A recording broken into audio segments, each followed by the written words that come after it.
बिस्मिल्लाहिर्रहमानिर्रहीम, अस्सलाम वालेकुम एवरीवन। अब जो हमारा टॉपिक ऑफ डिस्कशन है that is nature of the sound waves. इससे पहले हम जो है वो production of the sound waves वो डिस्कस कर चुके हैं, speed of the sound waves, different factors affecting the speed of the sound waves, और फिर इसके साथ साथ हम जो है वो ये डिफरेंट एक्सपेरिमेंट भी डिस्कस कर चुके हैं।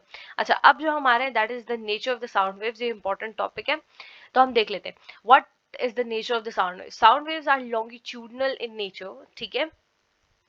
These waves are also called pressure waves, ठीक है। क्या है कि साउंड वेव्स जो है वो लॉन्गिट्यूडनल नेचर की हैं। ये टाइप्स ऑफ द वेव्स में मैंने फुली एक्सप्लेन किया था, लॉन्गिट्यूडनल वेव्स कौन सी होती हैं और बाकी वेव्स कौन सी होती हैं, मैकेनिकल वेव्स कौन सी हैं, ट्रांसवर्स वेव्स कौन सी हैं, इलेक्ट्रोमैग्नेटिक वेव्स कौन सी हैं। तो ये आप जो है वो वहां से जाके देख लीजिएगा डिटेल में। कि जो एक्सप्लेनेशन यहाँ आएंगे वो रिक्वायर्ड एक्सप्लेनेशन है, वो मैं आपको यहाँ पे भी दे दूंगी, ठीक है। The sound waves are the longitudinal waves in nature. These waves are also called the pressure waves. इनको प्रेशर वेव्स भी कहा जाता है। व्हेन एनी ऑब्जेक्ट वाइब्रेट्स, ठीक है, जो भी कोई ऑब्जेक्ट वाइब्रेट करती है जो कि सोर्स ऑफ द साउंड है, ठीक है, this vibration causes the vibration of the molecules of the medium. Ultimately, this initiated vibration is converted into a chain of vibrations after transferring its energy into the molecules of the medium till sound waves travels through the medium. Actually, when an object vibrates, this vibration shows the existence of kinetic energy. This kinetic energy is transmitted to the medium's molecule. देखिए, मैंने आपको पहले भी ये पिछली videos में explain किया है कि दैट साउंड के लिए ना हमें दो चीजों की जरूरत होती है, एक उसका सोर्स, ठीक है, और दूसरा उसका मीडियम। अच्छा, सोर्स क्या होगा कि सोर्स जो है वो साउंड वेव्स को प्रोड्यूस करेगा, it will produce the sound waves. और कैसे प्रोड्यूस करेगा? By vibration. हमने पिछली एक्सपेरिमेंट में यहाँ पे देखा था कि दैट इलेक्ट्रिकल बेल क्या होगा, वो सोर्स ऑफ द साउंड है, और जब वो वाइब्रेट करता है तो साउंड वेव्स प्रोड्यूस हो रहे हैं, ठीक है। एंड सेकंड चीज यहाँ पर आ जाती है साउंड वेव्स के लिए, दैट इज द मीडियम। और मीडियम क्या होता है? मीडियम कोई भी ऐसा ऑब्जेक्ट होता है जो कि रिक्वायर्ड होता है ताकि साउंड वेव्स एक जगह से दूसरी जगह ट्रैवल कर सकें, ठीक है। असल में अब यहाँ पे सारे फसाने में होता क्या है? इस सारे फसाने में ये होता है कि दैट जो साउंड वेव्स होती हैं वो सोर्स के अंदर कैसे प्रोड्यूस होती है। वो सोर्स के अंदर ऐसे प्रोड्यूस होती है कि सोर्स जो होती है वो वाइब्रेट करना शुरू कर देती है। जब सोर्स वाइब्रेट करती है तो उसकी जो वाइब्रेशंस होती हैं वो क्या होती हैं, उसकी सराउंडिंग में पास होना शुरू हो जाती है। सपोज क्या हो कि आपका स्पीकर है, ठीक है। अब स्पीकर के अंदर क्या होंगे कि वाइब्रेशंस प्रोड्यूस होंगी जिसकी वजह से साउंड वेव्स प्रोड्यूस हो रही हैं, साउंड वेव्स प्रोड्यूस हो रही हैं। आप मेरे वर्ड्स को थोड़ा सा नोट डाउन किया करें। अब क्या है कि स्पीकर के अंदर वाइब्रेशंस की वजह से साउंड वेव्स प्रोड्यूस हो रही हैं। अब वो वाइब्रेशंस क्या होंगी? वो वाइब्रेशंस ट्रांसफर हो जाएंगी टू द एयर मॉलिक्यूल्स जो कि स्पीकर के इर्द गिर्द मौजूद हैं, ठीक है। अब वो एक मॉलिक्यूल वाइब्रेट करेगा, वो फिर अपने साथ वाले मॉलिक्यूल को वाइब्रेट करवाता चल जाएगा, फिर वो उससे नेक्स्ट वाले मॉलिक्यूल को वाइब्रेट करता चल जाएगा, और यूं यूं साउंड वेव्स क्या हो जाएंगी, हमारे कानों तक पहुंच जाएंगी, ठीक है। We will be able to hear that sound.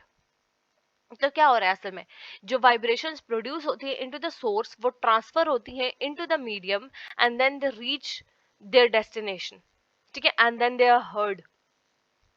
अच्छा, तो असल में है क्या, ये सारा का सारा खेल और सारा का सारा फसाना जो है ये वाइब्रेशंस की ट्रांसफर का है जब हम साउंड वेव्स की बात करते हैं, ठीक है। अब हम देखेंगे कि दैट ये लॉन्गिट्यूडनल इन नेचर कैसे हैं, ये साउंड वेव्स कैसे ऐसे या वाइब्रेशंस कैसे इस तरीके से ट्रांसफर होती हैं कि इनको लॉन्गिट्यूडनल वेव्स हमें कहना पड़ रहा है या प्रेशर वेव्स कहना पड़ रहा है। ये बात आपको याद होनी चाहिए, ये एमसीक्यूज में भी आ जाती है कि दैट साउंड वेव्स जो है वो कौन सी नेचर है उनकी, लॉन्गिट्यूडनल नेचर है, ट्रांसवर्स है, इलेक्ट्रोमैग्नेटिक नेचर है, ये सब आपको आएंगी, ठीक है। एंड देन आपको पता होना चाहिए इनका दूसरा नाम क्या है, प्रेशर वेव्स है। अच्छा, एक और चीज आप ये देखिए कि दैट जब एक चीज वाइब्रेट कर रही होती है, मूव कर रही है, ठीक है, तो उसके अंदर इसका मतलब काइनेटिक एनर्जी मौजूद है। तो ये जो काइनेटिक एनर्जी होती है सोर्स से ये ट्रांसफर हो जाती है to the kinetic energy of the molecules of the medium.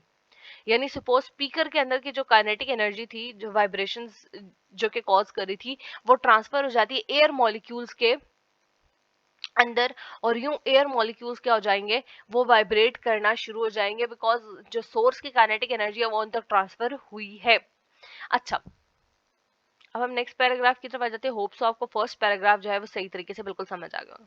These molecule transfer acquired kinetic energy to the next molecule of the medium. Due to the kinetic energy, these molecules start their vibrational movement in forward direction.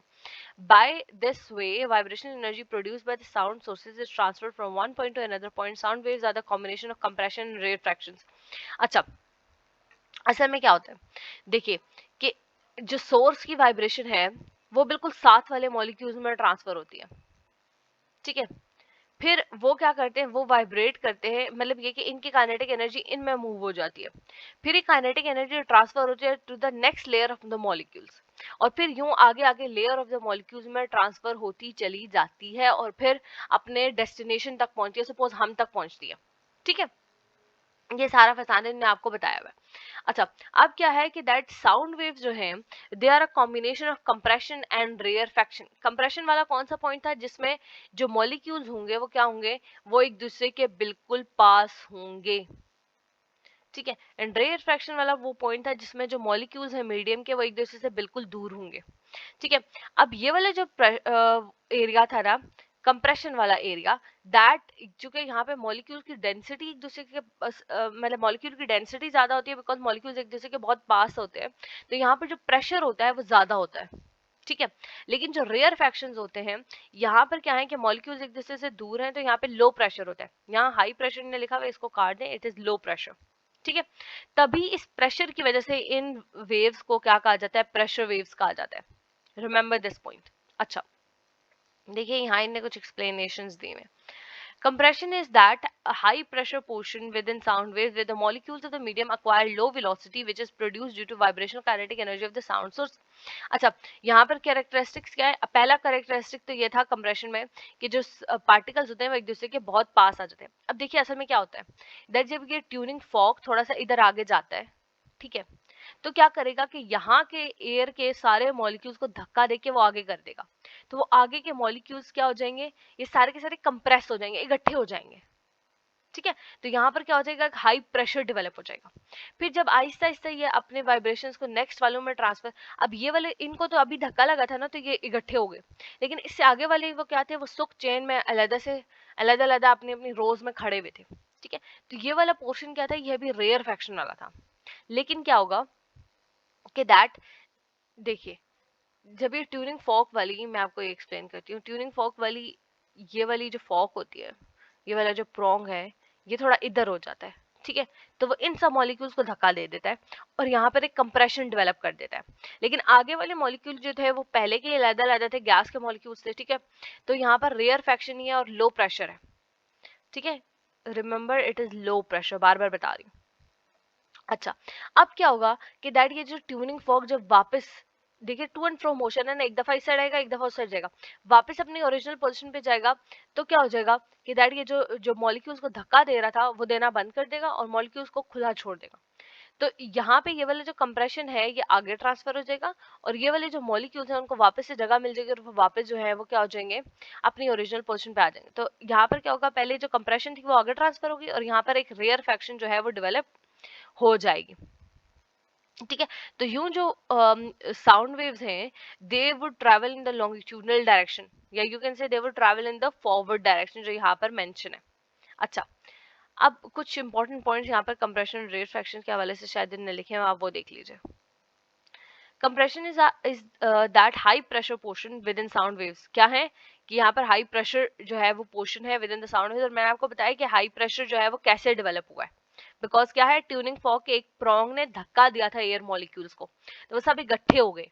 जब इकट्ठे हो गए तो high density high pressure यहाँ पर develop हो गया था, ठीक है, कंप्रेशन में। लेकिन उससे आगे वाले क्या थे, उनको तो धक्का नहीं लगा था ना, जितनों को लगा था वो सब इकट्ठे हो गए, जिनको नहीं लगा था वो क्या है, अलग अलग ही है और यहाँ पर क्या है, लो प्रेशर डेवलप हुआ। अच्छा, when the molecules of the medium acquire, where the molecules of the medium acquire low velocity, तो कंप्रेशन में हाई प्रेशर है, लो वेलोसिटी है, ठीक है, which is produced due to the vibrational kinetic energy of the sound waves। ये ज्यादा explain करने की जरूरत नहीं है, मैंने आपको अभी बताया था ऊपर जो काइनेटिक एनर्जी वाला फसाना हमने डिस्कस किया, ठीक है। here the molecules of the medium have very short distance between them। अब देखिए यहाँ पर जो molecules of the medium है उनके बीच एक दूसरे के बीच क्या है, डिस्टेंस कम है, जबकि यहाँ पर क्या है, डिस्टेंस एक दूसरे से ज्यादा है, ठीक है। Rarefaction is a low pressure point, यहाँ पर क्या है, it is a low pressure point where the molecules of the medium acquire high velocity। यहाँ पे क्या होगा कि molecules of the medium क्या करेंगे, यहाँ पर velocity क्या हो जाएगी, हाई हो जाएगी, स्पीड हाई हो जाएगी, ठीक है, which is produced due to the vibrational kinetic energy of the sound source, ठीक है। Here the molecules of the medium have comparatively large distance between them। यहाँ पर क्या होगा कि रेयर फ्रैक्शंस के अंदर जो मॉलिक्यूल्स का जो डिस्टेंस है वो ज्यादा हो जाएगा, ठीक है। तो यहाँ पर लार्ज डिस्टेंस की तरफ आ जाए, देखिए यहाँ पे आपने क्या करना है, आपने तीन चीजें बतानी है, प्रेशर बताना है, ये बताना है कि मॉलिक्यूल्स का डिस्टेंस एक दूसरे से ज्यादा है कम, और जो साउंड वेव्स हैं उनकी वेलोसिटी यहाँ पर क्या होगी, ज्यादा वेलोसिटी के साथ मूव करेंगे या कम वेलोसिटी के साथ मूव करेंगे। अच्छा, अब हम यहाँ पे देख सकते हैं कि कंप्रेशन वाला एरिया ये है जहाँ पे मॉलिक्यूल्स एक दूसरे के, एयर मॉलिक्यूल एक दूसरे के बहुत पास आए हुए हैं। रेयर फ्रैक्शन वाला एरिया ये है जहाँ पे मॉलिक्यूल्स एक दूसरे से कम पास है, एक दूसरे से दूर दूर है।